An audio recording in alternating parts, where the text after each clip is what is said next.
I have a very different video for you guys today. I've felt the need to make this video for a while now, but just haven't had the time or the courage, I guess, to really sit down and actually film this video. I wrote down a couple of things, that way I keep my mind on track. I tend to lose my train of thought sometimes, so bear with me if I'm looking down at my notes that I've written down for this video. Last month I celebrated my 1 year anniversary of buying this house. 1 year ago I bought this house roughly, and to say that it was a blessing is a complete understatement based on what I had to overcome to get to this point in 1 year. And as you can see behind me, I still have some unpacking to do, quite literally. You bear with me, my dogs are trying to scratch into the door to get in, so I plan on making this a one-cut video, so bear with all the noise you may hear in the background of dogs barking. Yeah, so I have some unpacking to do. These boxes have been sitting here in this configuration roughly for over a year, and honestly I can't remember the last time it was that I started to unpack these boxes, but I remember why I stopped unpacking them, because I did start to unpack last year. So as I was going through my boxes and trying to make the best out of it with music playing and going through everything, rediscovering things that I didn't remember I even had in these boxes, because these boxes have been in everything, all these contents in these boxes have been in there since 2021. So since then, when I packed my bags and from Florida I moved to Texas, these contents have been in there since and stayed in there since then. And as I was unpacking last year, I stumbled across a photo of my ex-girlfriend and I. And I remember looking at the photo, smiling, remember where we were when we took it, what was going on, and just stopped for a second and threw the picture away, and then I stopped unpacking. I just put everything back and just be like, I don't want to think about this, deal with this now. So I just put it back, put everything back, put it back in the box, put it away, just throw it in the closet where you can't see it, out of sight, out of mind, I guess. But, everything's still there. Nothing changes unless you do.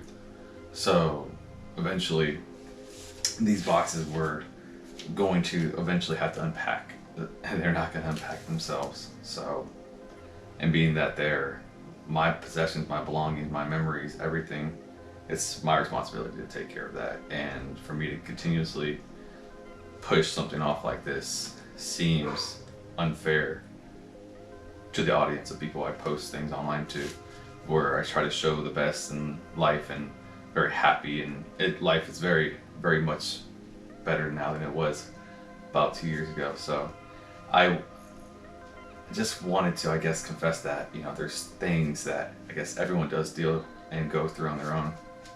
This being mine, and still unsure of everything in life and, where I'm going myself. I have a clear path, I think, to where I want to be, but just taking it day by day and even box by box, just to unpack, move forward, continuously grow and be better, because if you can't change, then nothing will ever change around you. So these boxes were a big thing that have been in these boxes. Everything that's been in this box has been in there since, like I said, 2021. So they were packaged, everything was put in a box, put in a U-Haul, traveled to Texas with me. I took it to Texas with me, put it in a U-Haul, or a storage unit to a rental property. Everything just stayed in a box. Nothing has come out of this box since. So it's just been something I've just been literally dragging along with me from state to state, and still yet to unpack. And now that I finally feel at home, somewhere I can feel like I can settle into, I still have issues of unpacking these boxes for literally no reason, just for emotional or any kind of just being lazy, I guess, also could be a contributing factor to that. But all that's unexcusable to do something that you know needs to be done and just not doing it. It's just not the person I want to be anymore in this life. I did that a lot. I wasted a lot of time in Texas when I moved there, being depressed, being very unhappy about my situation, what I was in. It was a lot, you know, moving to Texas and, you know, uprooting my whole life, living in Florida for 32 years at that time, and, you know, just packed the bags and just hit the road and headed west to Texas. It's quite crazy. Everyone told me I shouldn't, but I just needed to get out. I needed to change, you know. Grew up in my hometown for quite a while, so just been there too long. Just things got too familiar, so it was time. But why Texas? You know, why Texas? Why Fort Worth?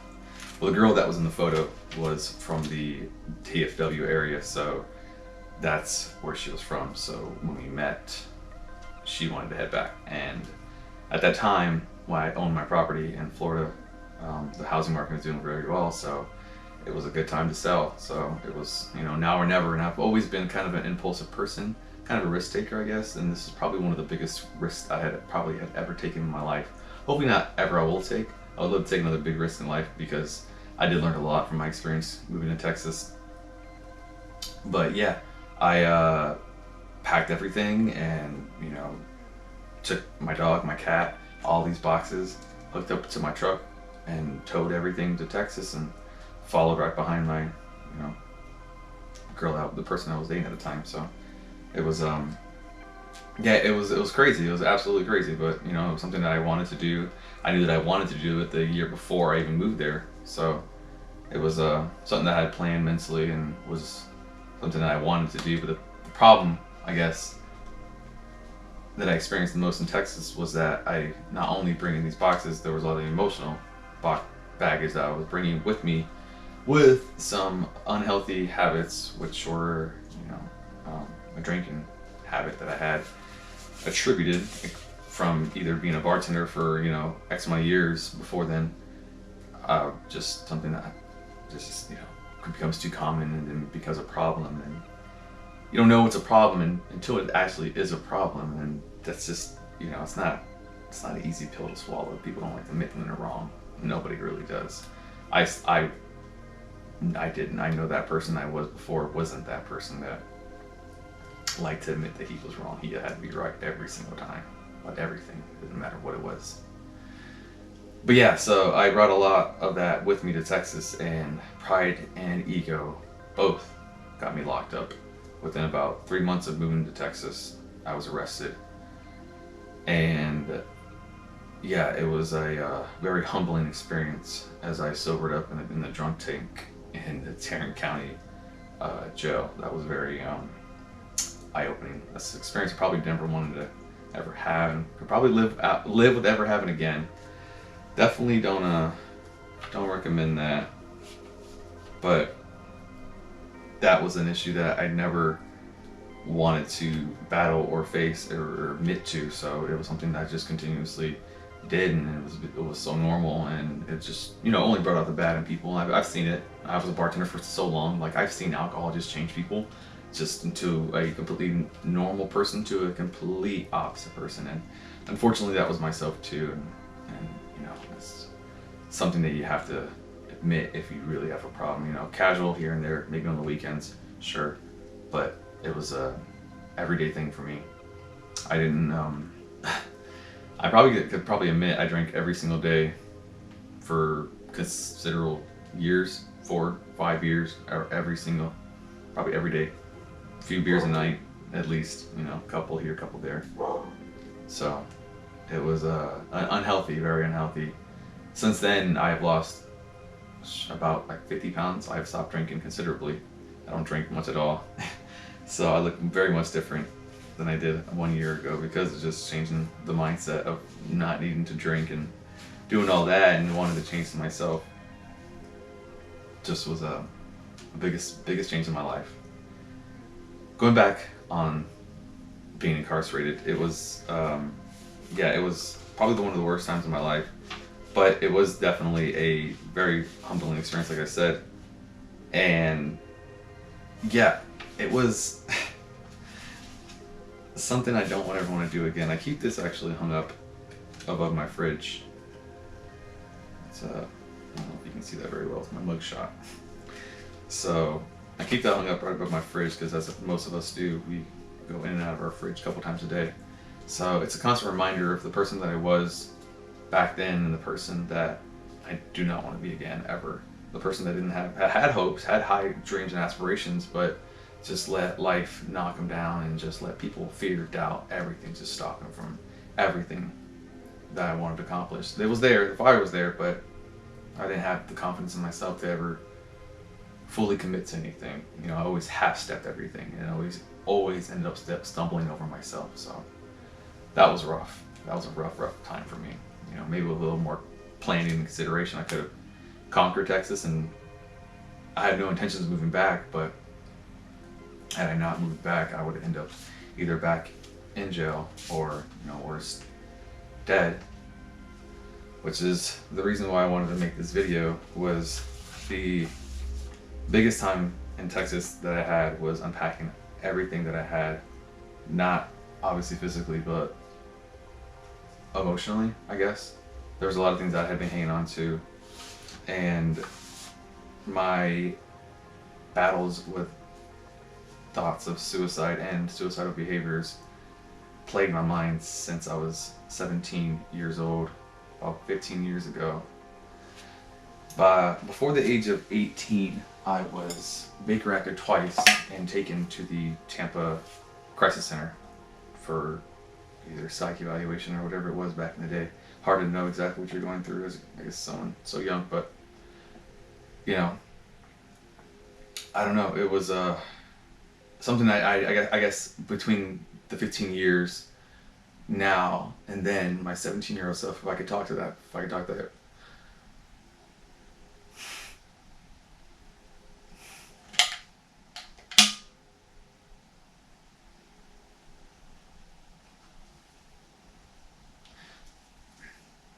talk to that young man again, I think he would be much prouder. He'd be proud. It was a tough time. Yeah, so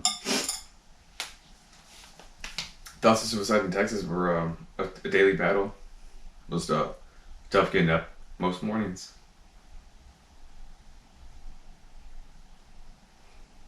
If it wasn't for Carly and Luna, I had to get up every morning. And Christian. And we had another cat, so I had 4 pets to take care of. It was a lot to, you know, deal with, but I was trying not to deal with it. But I never dealt with my own personal problems. So the more boxes I kept stacking, the darker things got. The more I just couldn't see the light. And yeah, I wanted to take my life in Texas. It was a pretty dark time. And one of my first vlogs I made on YouTube, there's a scene of me getting a tattoo, and not really getting much detail about it, but it's a self-inflicted scar that I have on my right calf. And I when I flew back in Texas to pick up my dog Luna to bring her back home to Florida, I got a Band-Aid tattooed over it to kind of resemble a time of my life that may have been dark at that time. And there's more than one scar, I'm ashamed to admit, on that side of the leg. So the scars never necessarily healed, but, you know, I thought the Band-Aid was a good way to talk about something that I always lied about. People ask about, well, what happened? Well, you know, did you hurt yourself? Did you cut yourself? Or what happened? You know, oh no, just this, that. So I short it off. You know, easy not to talk about, isn't it?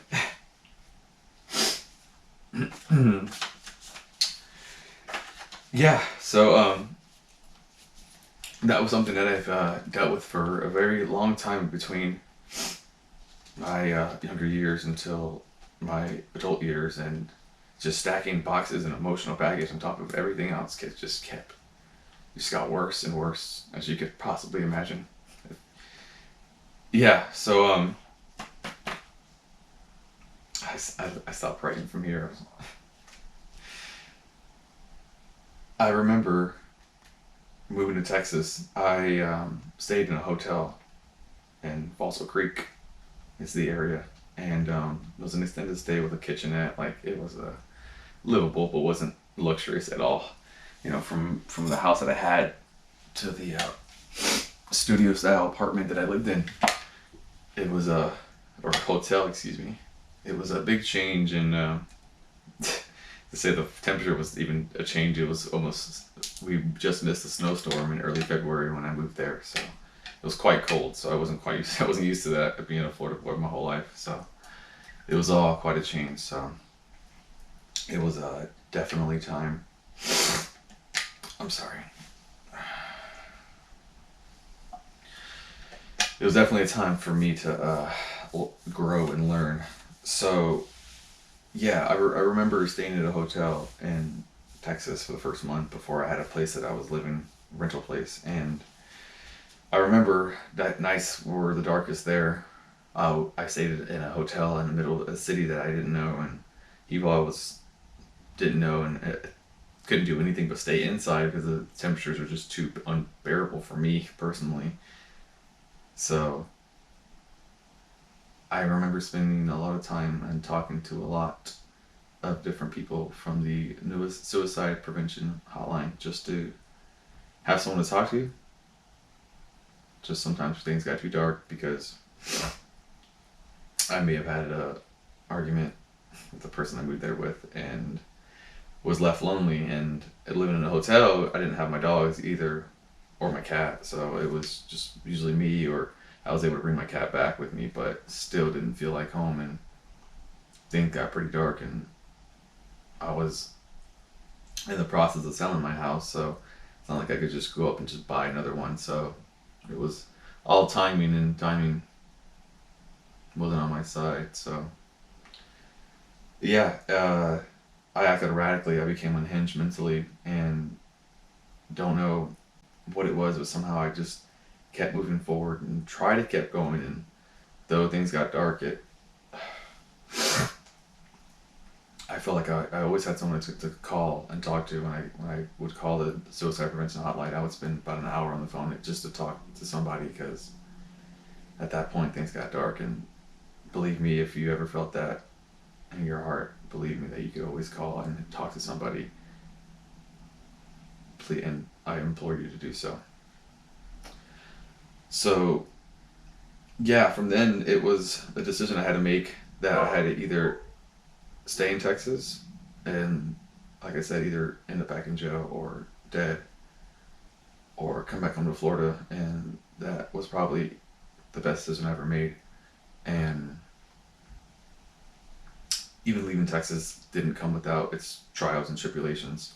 My brother flew in from Tampa to help me pack up and hit the road and help me with the journey back, just to take a little drive off my hands. You know, it's quite a journey. It's about 1,000 miles, 16 hours, depending on which way you go. So he flew in over nearly right before Thanksgiving, and we spent Thanksgiving with our father. And on Black Friday, my brother and I attended a concert. He broke his ankle the day before we were planning on leaving Texas and heading our way back home to Florida. So every step of the way, leaving Texas was a more indication for me to just leave, and things were not just going in my favor, or maybe something just, I don't know, maybe something I just had to go through, as life is trials and tribulations and battles, and all constantly fighting uphill, because you could either try to fight it alone, or, you know, take the word of God and use Him to help fight your battles for you. Because without the little bit of faith I did have left in Texas, I wouldn't be here right now. And I know I'm a living testimony of what can happen with a positive mindset, a little bit of faith, a little bit of hard work. I have way more than I could ever imagine. And I intend to have this channel be more of a depiction of my life, of what some battles I had to overcome mentally and physically to get to where I'm at, and not just show rainbows and sunshine, because sometimes life gets hard, and I think that part of life is important to talk about and discuss. So this is what this channel will be from now on. I've lacked on making videos because I feel like the content needs to be just pressure washing, being that it's a pressure washing company that I did start in Texas. Was one of the few things that I did do when I did end up selling my house. It was I was able to start an LLC and get equipment and do all this stuff that I'm now doing on YouTube and even as my business. So it's very important for me to keep it going, because I've always given up on everything I've ever wanted to do in life. I've gone halfway, and I don't want to do that this year. I'm filming this now in 2024, and I would hope that this would be kind of a foundation of what this channel would be and grow back on. And I could always go back and check and see, like, this is where things started, and maybe a few years from now we can look at this video and say, I'm proud of that man for making that video. So I just want to share my experiences with y'all and share everything that I am hopefully able to film with my house, my antics. Traveling to Texas, I have plans to come back next year, so it's not just a Texas-based pressure washing business in Florida, but it's also the heart of where I learned to have compassion and love for others that I don't think that if I didn't have from my fellow Texans, that I don't know if I would be here. For some of the friends that I did make, the few friends that I did make out there. So just trying to bring and spread that joy to others, to show them that there is a light, there is a way, that I was in a very dark and tough spot, but it's worth fighting. It's worth living for. I promise. I hope to see you on the other side. Take care, guys. God bless you.